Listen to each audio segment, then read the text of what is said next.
Mungkin kau berkata, Pak, saya nggak bisa hidup kudus. Saya masih kecanduan, pornografi, mabuk-mabukan, dengan judi. It's okay. It's okay. Tuhan mengerti. Tapi again, kamu harus bertumbuh.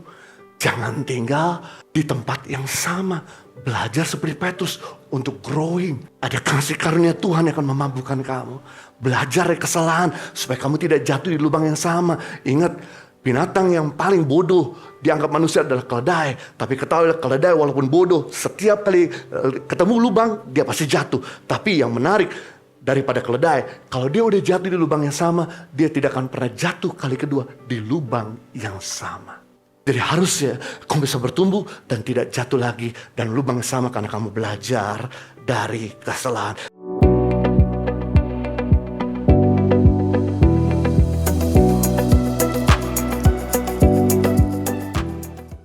Saya baju khotbah saya dengan tema menjadi pemimpin yang sejati. Tahukah Anda bahwa kehendak Tuhan dalam kehidupan kita bukan statis tetapi dinamis. Kehendak Tuhan dalam kehidupan kita bukan selalu sama dari waktu ke waktu, tapi selalu berkembang menjadi kepala dan tidak menjadi ekor, menjadi terdahulu dan tidak menjadi kemudian, dan akan bisa terus naik dan tidak menjadi turun. Mungkin Anda berkata, bagaimana mungkin Pak, saya bisa jadi seorang pemimpin? Saya adalah orang yang tidak fasih berbicara. Saya bukan lahir dari keluarga ningrat atau berdarah biru. Saya bukan punya pendidikan yang tinggi.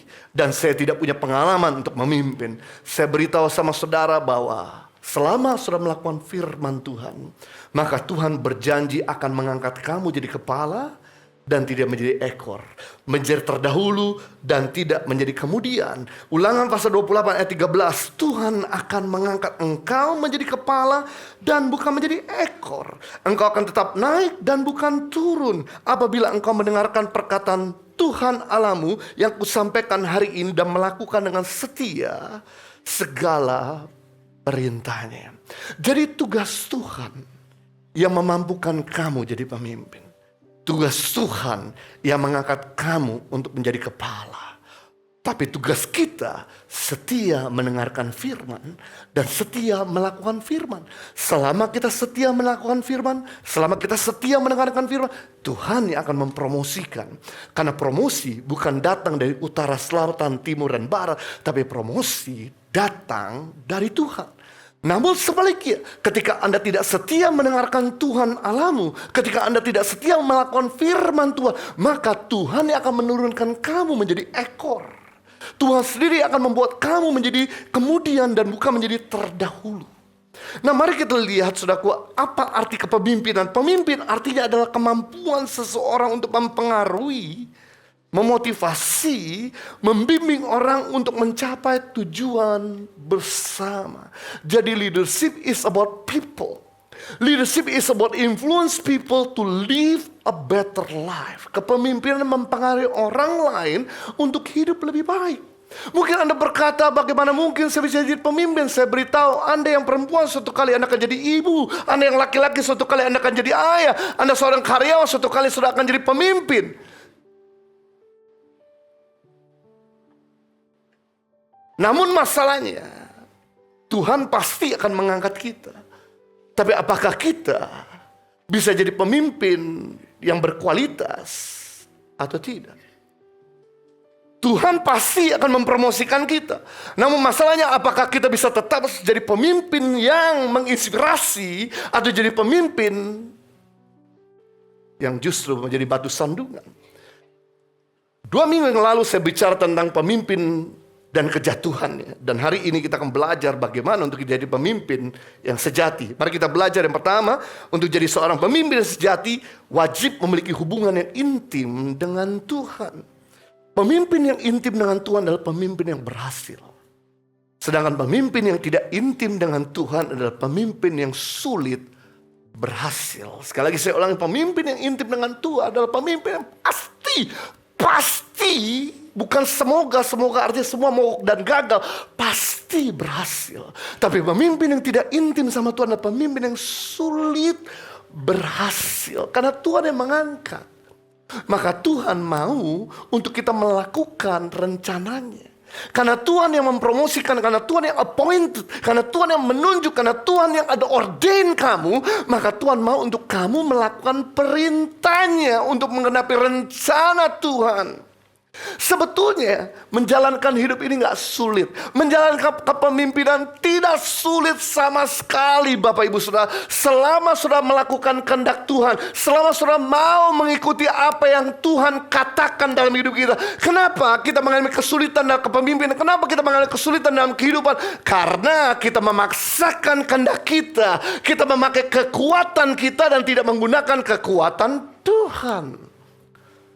Tuhan berkata jelas, Yohanes 15 ayat 5, akulah pokok anggur dan kamulah ranting-rantingnya. Barang siapa tinggal dalam aku dan aku dalam dia, ia berbuah banyak, bukan sedikit. Sebab di luar aku kamu tidak dapat berbuat apa-apa.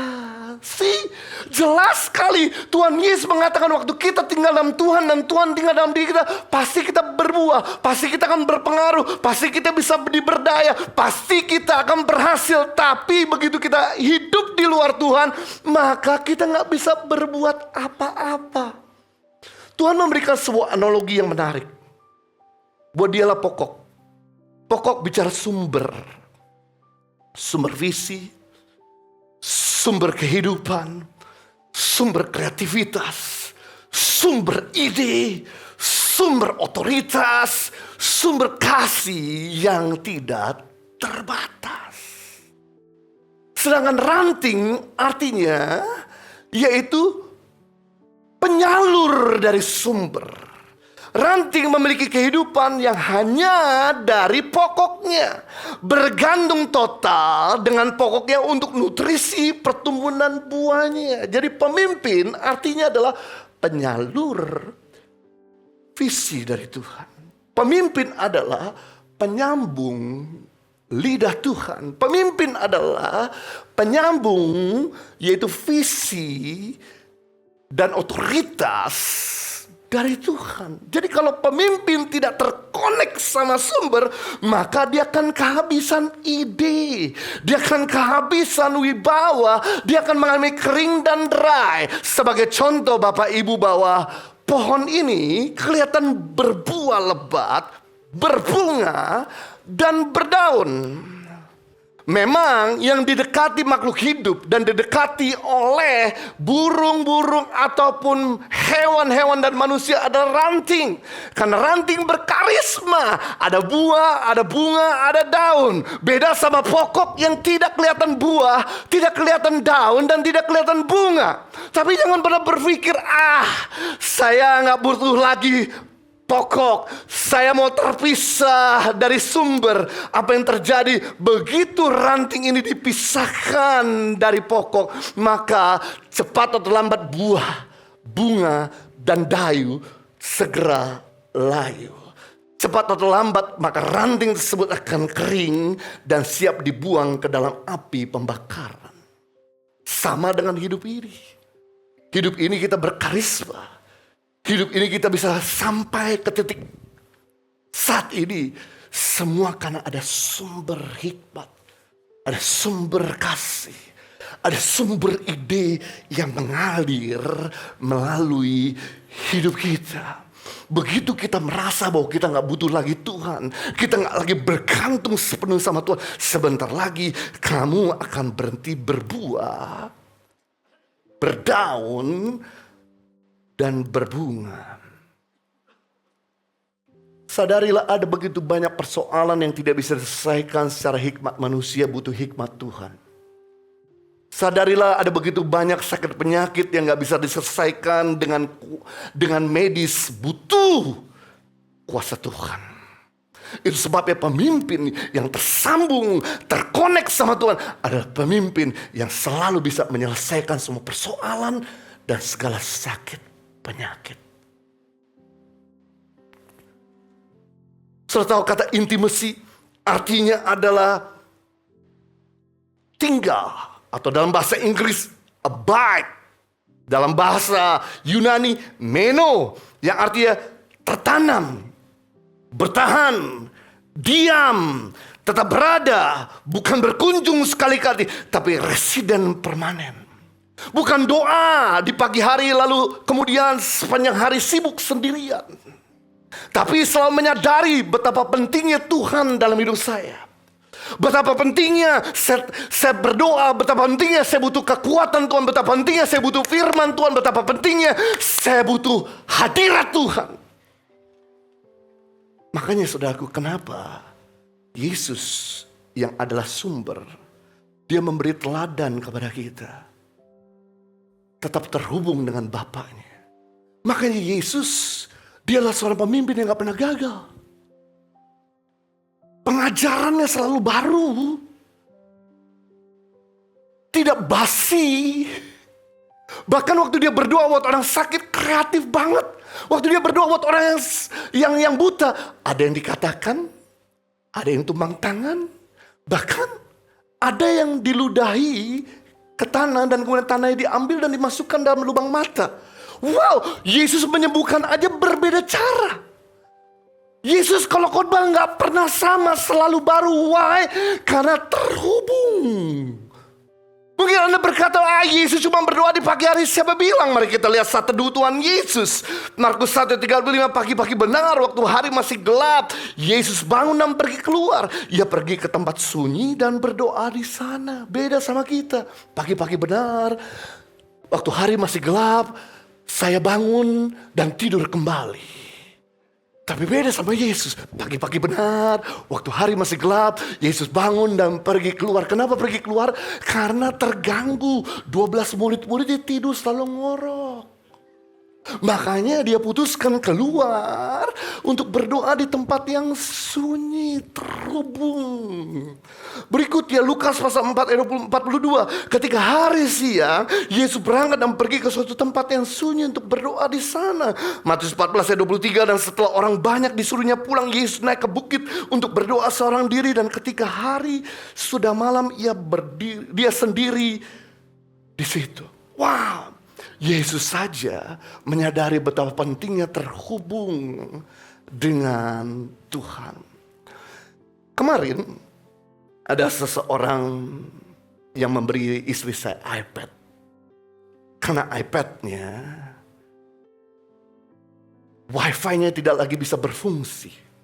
Karena dia pakai iPad itu untuk live streaming. Dia beli iPad itu 2 tahun yang lalu. Generasi 5 yang cukup baru. Tapi 2 tahun ternyata Wi-Fi-nya rusak. Tidak bisa digunakan sama sekali dan dia dibawa ke Apple Store. Dan kemudian dia lihat garansinya habis. Karena sudah lewat 2 tahun dan kemudian mereka tidak mau bertulin atau servis. Lalu kemudian dia kasih ke istri saya untuk dibawa di Indonesia. Siapa tahu bisa dibetulin di Indonesia. Siapa tahu beruntung betul kamu bisa pakai. Dan kemarin saya serahkan sama tim IT kami. Untuk dicek, dianalisa. Saya pikir softwarenya rusak. Ternyata begitu dicek softwarenya bermasalah. Hardwarenya juga bermasalah karena saking panas sering digunakan untuk live streaming setiap Sabtu. Dan akhirnya tim IT kami bawa ke Apple Store di Indonesia. Dan Apple Store coba cek-cek. Ternyata dia bilang yang rusak bukan cuma software, hardware juga. Dan itu iPad gak bisa dibetulin sama sekali. Dia berkata begini, terserah kamu buang iPad itu atau kamu mau beli yang baru. Dan ketika kita coba pencet-pencet, saudaraku, aplikasi nggak ada yang terbuka sama sekali, freeze. Kenapa? Tidak terkonek sama sumber. Jadi itu iPad useless sekali, sekalipun baru generasi kelima. Sama dengan hidup ini, kalau hidup kita nggak terkonek, tidak terhubung, tidak sambung atau disconnect sama Tuhan, maka sebagus apapun kualitas pendidikan saudara ataupun keuangan saudara, tidak berguna sama sekali. Karena ada begitu banyak pemimpin yang punya pendidikan tinggi, punya posisi bagus, punya pengalaman hebat, mengalami dry up, mengalami kekeringan, dan akhirnya gagal. Kenapa? Karena tidak terhubung sama Tuhan. Saya beri contoh, nggak usah jauh-jauh kita ngomong pemimpin. Kita ngomong seorang nabi hebat bernama Elia. Saudara, Elia adalah seorang nabi yang kalau ngomong didengar Tuhan langsung. Dia berdoa 3,5 tahun tidak ada hujan. Terjadi 3,5 tahun kering. Dia berdoa 3,5 tahun setelah nggak ada hujan untuk hujan turun. Hujan benar-benar turun, saudara. Dan waktu kemudian dia menantang para 50 nabi-nabi Baal. Karena semua pada waktu itu orang-orang Israel sedang dipengaruhi sama Izebel untuk menyembah dewa-dewa Baal yang tadi menyembah Yahweh. Lalu kemudian menyembah Baal. Lalu kemudian Elia berani tampil seorang diri menantang para 50 nabi Baal untuk menurunkan api dari surga dari langit agar mezbah pembakaran hewan-hewan tersebut dilahap oleh api. Kemudian Elia memberi kesempatan terlebih dahulu kepada nabi-nabi Baal untuk meminta Baal mereka, Allah mereka turun api.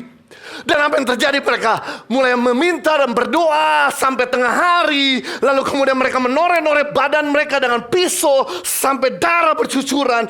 Juga api tidak turun. Sampai kemudian Elia berkata, mungkin kurang keras kamu berdoa, meminta, Allahmu sedang tidur, Allahmu sedang rekreasi, coba panggil lebih keras. Sampai suara mereka habis di sore hari, juga api tidak turun. Dengan santainya ini nabi, keren banget dalam hati saya. Lalu kemudian sudah, mereka berkata, saya menyerah. Elia kemudian ambil air jerigen yang besar, dia siram air di mezbah korban tersebut. Sampai air tumpah, banjir di sekelilingnya. Dan cuma dia berdoa begini, Tuhan, ini bangsa telah berpaling daripada Tuhan menyembah Baal. Biar Engkau boleh buktikan Kau adalah Allah yang hidup.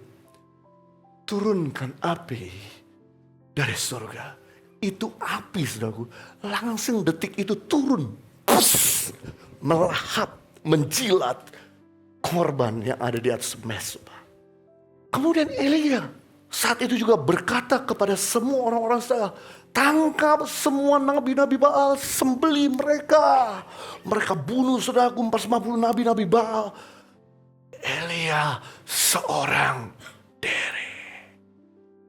Keren banget. Mantep banget kan. Tapi dia lupa, setelah dia mendemonstrasikan kuasa, dia tidak berdoa lagi sama Tuhan secara pribadi. Dia cuma sibuk dengan pelayanan dan aktivitas. Lalu kemudian apa yang terjadi? Izebel mendengar, istri Raja Ahab Israel mendengar bahwa Elia telah membunuh semua nabi-nabi mereka. Langsung Izebel berjanji, dalam kurun waktu 24 jam aku akan bunuh nabi itu sama dengan nabi-nabi Baal yang dia bunuh. Begitu Elia mendengar kata-kata seorang wanita, seorang diri yang ingin membunuh Elia, Elia langsung ketakutan, lari menjauh dari Israel 24 jam 7 hari, 24 jam sudah aku lari. Dan kemudian dia mengeluh sama Tuhan, buat apa lagi aku hidup, biar aku mati. Kita lihat di sini dalam 1 Raja-Raja 19 ayat 4. Tetapi ia sendiri berjalan sehari perjalanan jauhnya ke padang gurun. Lalu duduk di bawah sebatang pohon arar. Dia meminta supaya ia mati.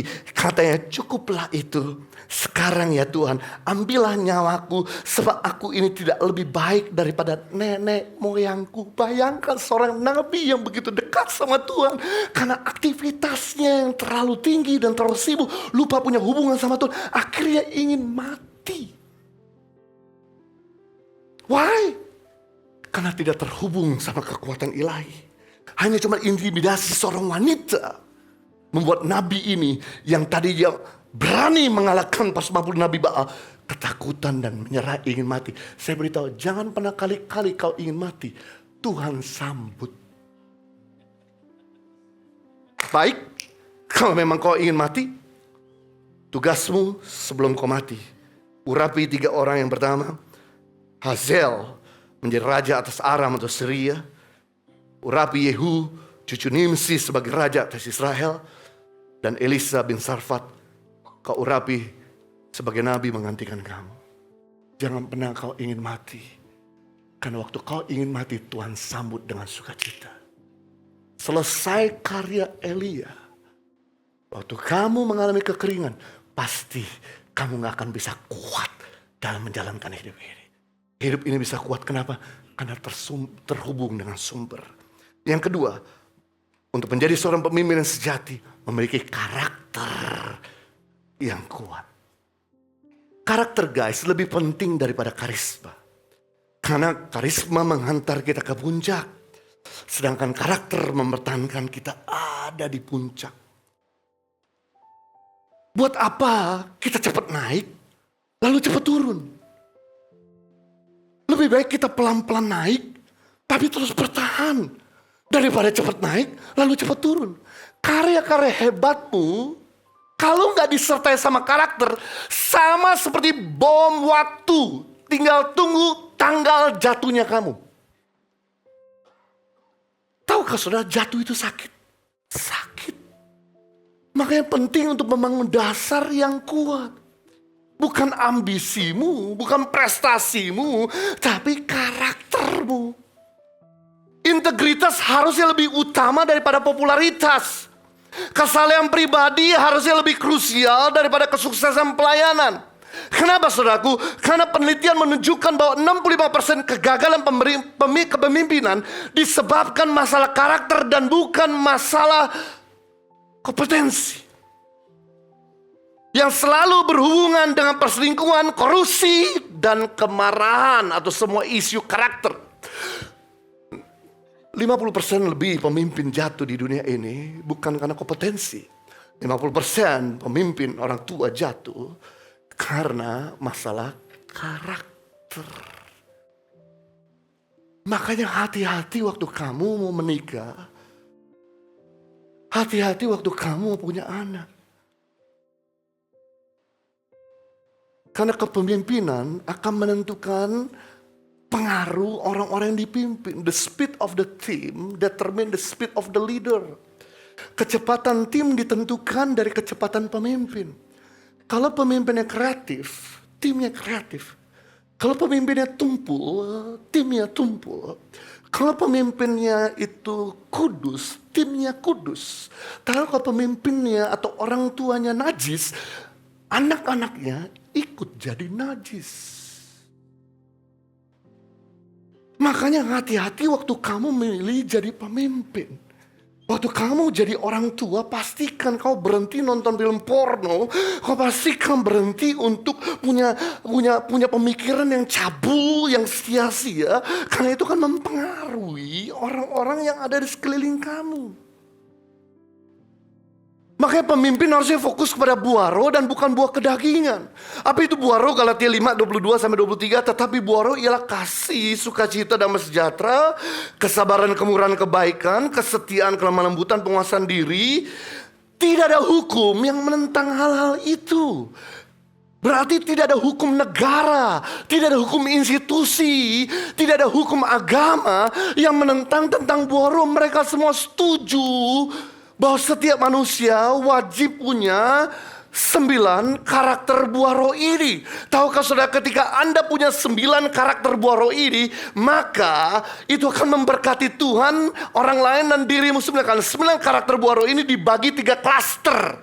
Klaster yang pertama berhubungan dengan Tuhan, yaitu buah roh kasih, sukacita, damai sejahtera. Klaster yang kedua berhubungan dengan sesama atau memberkati sesama, yaitu buah roh kesabaran, kemurahan hati, dan kebaikan. Klaster yang ketiga berhubungan dengan diri sendiri atau memberkati diri sendiri, yaitu buah roh kesetiaan, kelemah lembutan, dan penguasaan diri. Jadi waktu Anda punya buah roh, pasti Anda akan memberkati Tuhan, orang lain, dan dirimu sendiri. Tapi waktu Anda gak punya buah roh atau punya buah kedagingan, akan jadi batu sandungan buat Tuhan, buat orang lain, dan buat dirimu sendiri. Dan yang menarik saudaraku, buah roh ini yaitu dalam bahasa Yunani karpos, yang artinya buah dalam bentuk tunggal atau singular, bukan karpoi, yaitu buah-buah atau bentuk jamak, plural. Jadi buah roh itu bentuk tunggal, bukan bentuk jamak. Tetapi buah roh ialah kasih. Buah roh ialah kasih, sukacita. Sama seperti pohon anggur memiliki banyak anggur, Tapi cuma satu, yaitu buah anggur. Walaupun pohon anggur punya banyak anggur, tapi cuma punya satu buah.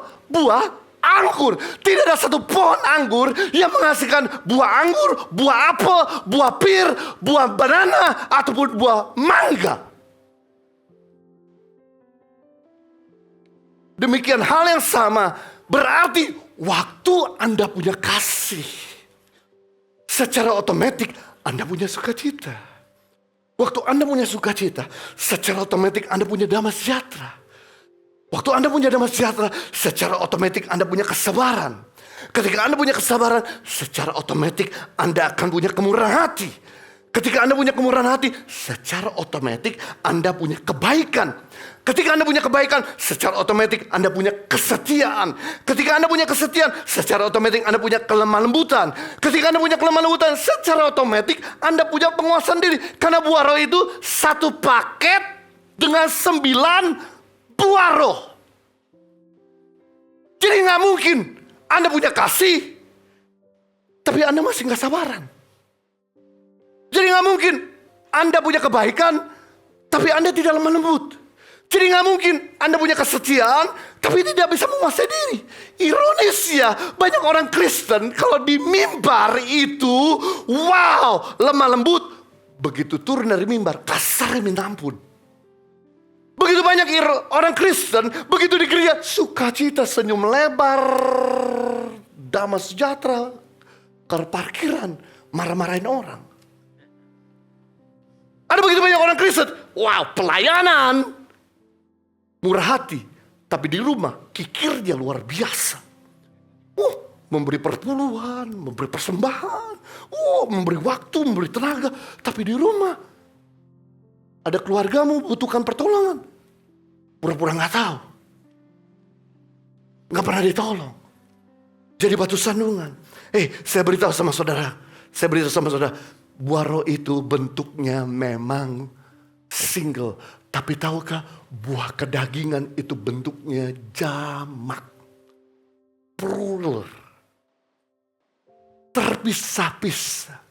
Mari kita lihat Galatia pasal yang ke-5 ayat 19-21. Perbuatan daging telah nyata, yaitu percabulan, kecemaran, hawa nafsu, perselisihan, penyembahan berhala, sihir, perseteruan, iri hati, amarah, kepentingan diri sendiri, pencerahan, roh pemecah belah, kedagingan, kemabukan, pesapora, dan sebagainya. Terhadap semuanya itu kuperingatkan kepada kamu seperti yang aku telah perbuat dahulu, bahwa barang siapa melakukan hal demikian, ia tidak mendapat bagian dalam kerajaan Allah. Perbuatan daging ternyata menghasilkan kekacauan. Perbedaan bentuk.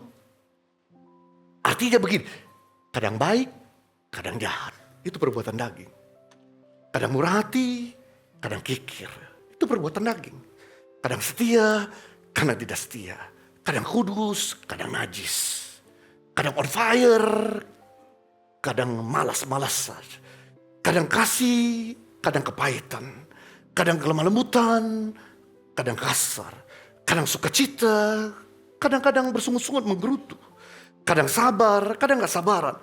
Kadang menguasai diri, kadang-kadang tidak menguasai diri.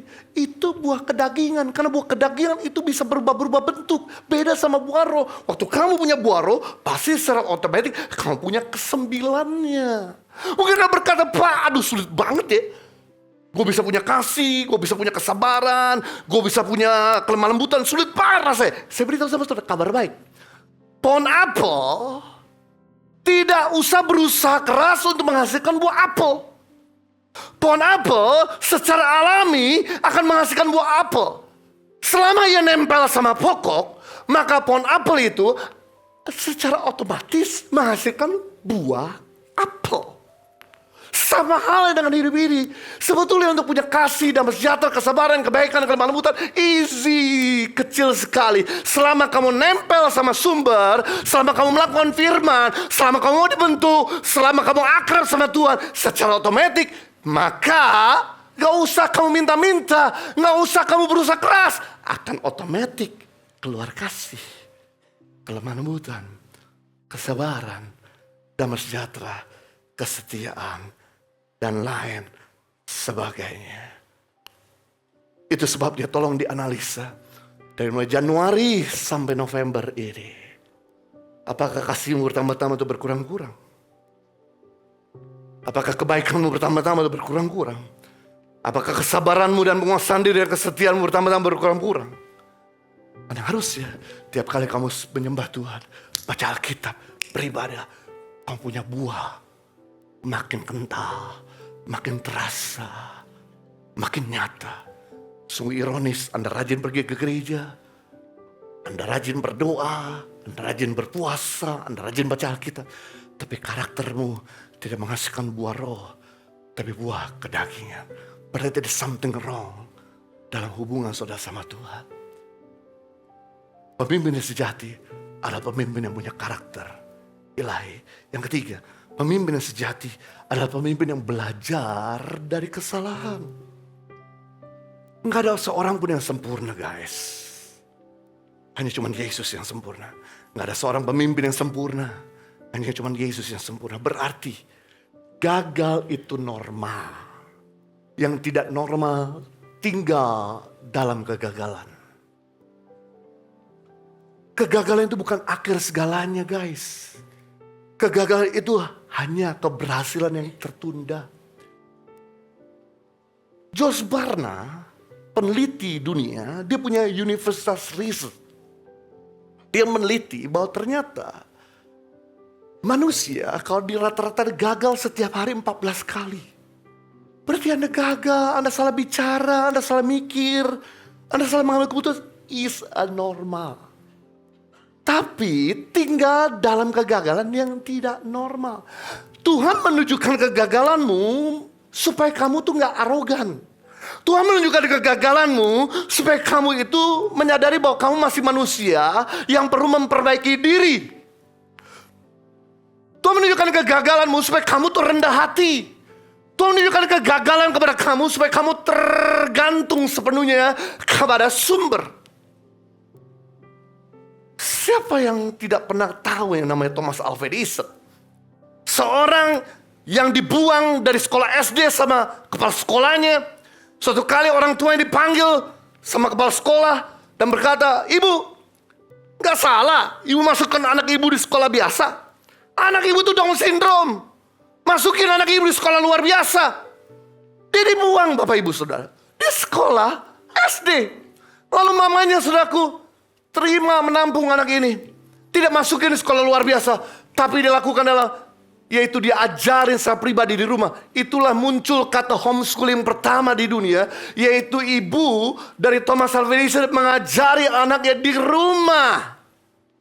Waktu diajari, saudaraku, kemudian anaknya ternyata punya minat yang tinggi untuk mengetahui. Untuk ingin menemukan, karena dia belajar setiap hari pakai Petromax. Kadang-kadang kelas susah baca.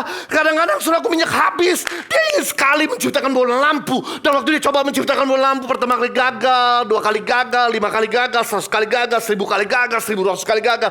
Orang tua yang gak berkata begini, "Emang kamu anak bodoh, memang kamu anak gak bisa apa-apa, memang kamu anak yang Down syndrome. Udahlah, gak usah kau coba lagi bikin Down." Tapi orang tuanya dorong, "Kau bisa, nak. Kamu pasti berhasil, nak. Pasti kamu bisa menciptakan bola lampu, nak." 1499 kali gagal. Dia orang tua berkata, "Kamu coba lagi, nak." 1500 kali bola lampu menyala. Dan dari hidupnya, saudaraku, menemukan 3000 penemuan. Man, gak ada di antara kamu yang gak bisa berhasil. Saya memang gak bisa bisnis. Saya memang gak bisa jadi seorang karyawan. Saya memang gak bisa melayani Tuhan. Siapa bilang? Saya menarik ini. Tuhan suatu kali menyuruh Nabi Yeremia pergi ke sebuah potterhouse. Yaitu rumah, yaitu pembentuk tanah liat. Yeremia 18 ayat 4. Kemudian Tuhan berkata begini, apabila bejana yang sedang dibuat dari tanah liat di tangan si penjunan itu rusak, maka tukang periuk itu mengerjakan kembali menjadi bejana lain menurut apa yang baik pada pemandangannya. Wow. Yeremia sedang diberitahu, "Hei, tanah liat waktu dibentuk sama pemiliknya rusak. Pemiliknya gak buang. Pemiliknya gak menyingkirkan. Pemiliknya coba bentuk lagi menjadi bejana yang lebih baik." Sama halnya kamu itu diizinkan Tuhan lahir di planet ini. Bayangkan dari 1 juta sel sperma, cuma satu yang hidup, yaitu diri kamu. Kalau Tuhan izinkan kamu bisa berhasil lahir di planet ini, berarti kamu punya kemampuan untuk berhasil. Jadi kalau Tuhan tidak pernah menyerah atas diri kamu, kenapa kamu perlu menyerah atas diri kamu sendiri? Seperti yang dialami oleh Simon. Saudara tahu kata Simon artinya ilalang, unstable, gak stabil, berubah-ubah. Kemudian Tuhan katakan, kamu bukan lagi Simon tapi Petrus. Tapi kemudian Petrus dengan arogansi, ini makanya jangan sombong deh. Yesus berkata, malam hari ini semua orang di antara kalian akan mengundurkan diri, akan meninggalkan aku. Petrus berkata, tidak dengan saya, akan saya sama-sama sama kamu. Yesus berkata, Petrus, sebelum ayam berkokok, kamu telah menyangka aku 3 kali. Jadi berapa kali ayam berkokok, Bapak Ibu? Berapa kali ayam berkokok? 1 kali, bukan 3 kali Bapak Ibu. Jangan salahkan, jangan salah ngajar Bapak Ibu. Setelah ayam berkokok, Petrus telah menyangkal 3 kali. Ini guru-guru sekolah minggu atau orang tua sering sekali mengajarkan salah sekali, menyesatkan anak-anak. Itu saudaraku, Petrus merasa bersalah tingkat dewa.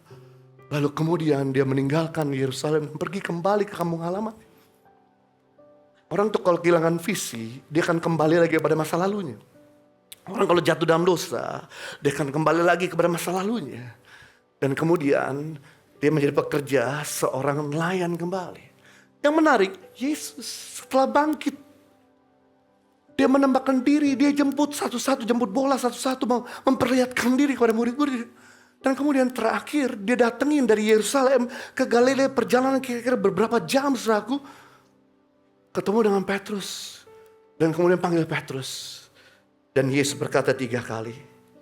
Kata Yesus kepada Petrus, dalam Yohanes 21:17, kata Yesus kepadanya untuk ketiga kalinya, Simon anak Yohanes, apakah engkau mengasihi aku? Maka sedihlah hati Petrus. Karena Yesus berkata untuk ketiga kalinya, apakah engkau mengasihi aku? Dan ia berkata kepadanya, Tuhan, engkau tahu segala sesuatu. Engkau tahu bahwa aku mengasihi engkau. Kata Yesus kepadanya, gembalakanlah domba-dombaku. Kenapa Yesus tanya 3 kali kepada Petrus? Karena 3 kali Petrus menyangkal Yesus. Pertanyaan simpel. Petrus, apakah kamu mengasihi aku? Kata kasih yang Yesus gunakan sebetulnya dalam bahasa asli artinya agape. Apakah kau bisa kasih agape?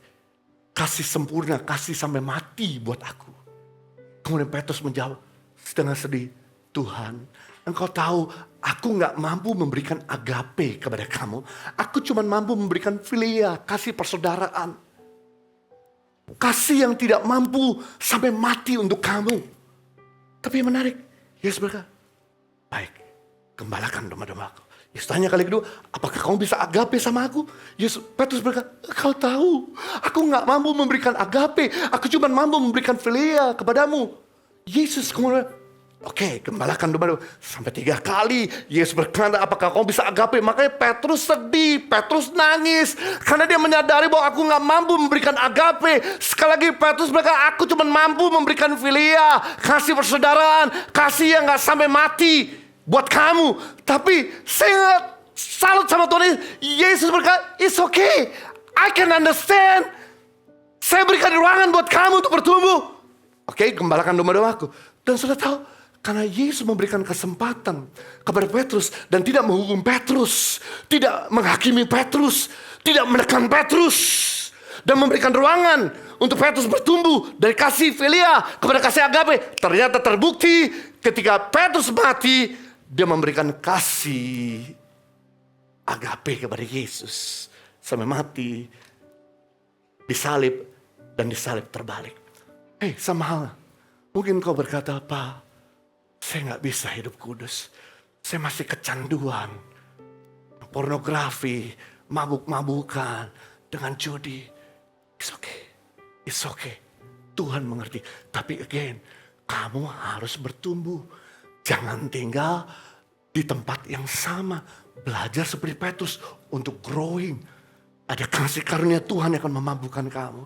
Belajar dari kesalahan supaya kamu tidak jatuh di lubang yang sama. Ingat, binatang yang paling bodoh dianggap manusia adalah keledai. Tapi ketahuilah keledai walaupun bodoh, setiap kali ketemu lubang dia pasti jatuh. Tapi yang menarik daripada keledai, kalau dia udah jatuh di lubang yang sama, dia tidak akan pernah jatuh kali kedua di lubang yang sama.